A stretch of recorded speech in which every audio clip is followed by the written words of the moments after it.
everyone, and I am back with a series on habit formations. What is a habit? A habit is something that can take us to a height. A habit is something that can break down any voluminous thing into pieces. Habits can make us, habits can break us, habits can mold us, habits can deform us. Therefore, it's very important to have good, productive, constructive habits. And that is something each species teach its young ones. Human beings have been experimenting with habit formations with respect to their daily activities, their routine, pathways to success, leadership philosophies, and everything that you name, including food. Each one of us have read voluminous books on habit formations.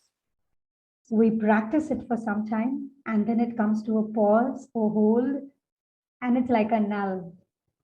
My dear friends, let's understand what habit is in this particular part of the series. What is a habit? A habit is something that we do again and again so that it becomes a part, a routine of our day-to-day lives. Habits are easy to form, easy to break. Habits are difficult to form, difficult to break. Whether easy or difficult is what is based on our attitude and perspective. Research says that any habit needs 66 days to be formed. There are evidences that a habit could be formed in 18 days using chunk of energy and shortcuts. There are also evidences of some habits to be formed in a long run of 254 days. This means that habit formation varies from person to person. This also means that there are a number of factors that leads to habit formations. Habit is normally considered as an addiction. Is it? Or is it not? There was a pause so that you could think a bit over it. Habits are not addictions. Habits are basically exercises that we practice, and therefore we feel we are addicted to it. For example, drinking a cup of tea every morning, having your morning coffee gives you a kick. Smoking, for example, becomes a habit. Addiction? Yes, to some extent. However, you can break this exercise if you have a very strong willpower. Friends, to make a habit or to break a habit, we need strong willpower, time, commitment, and knowledge about a particular aspect. Habits are something that could be formed, learned, or deformed, that is unlearned, but that depends upon a number of factors. First is time. A habit that is formed for a period of 5 years is difficult to break as compared to a habit that is formed for a period of 5 months. 5 years is a long time, so your body is habituated to exercise that habit again and again. 5 months is a lesser time, so your body gives it up easily. In both the cases, we need strong mental outlook, support from self as well as from outsiders. Developing a study habit, for example. A habit that is developed over a period of 5 years is difficult to break as compared to that of 5 months or even less. Habit formation requires time, dedication, and time allocation. We need to get into the discipline of time. So if there are a number of students who are listening to me out there, remember, if you need to make a timetable and if you want to follow it, you need to follow it on a continuous basis to actually get into a habit. Once you have that, you won't even need a timetable.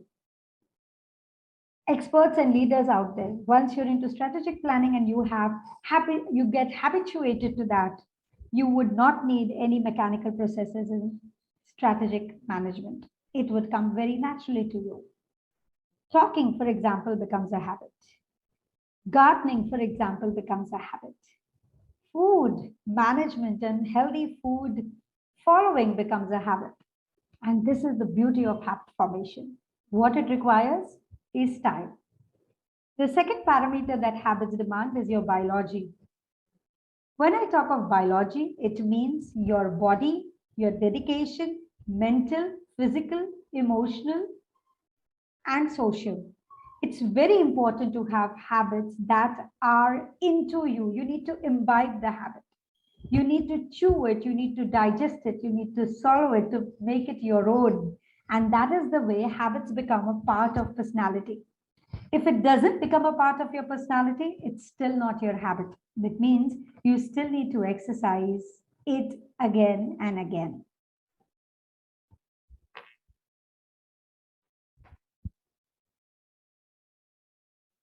The third factor that leads to habit formation is your desire, your willingness to form that habit.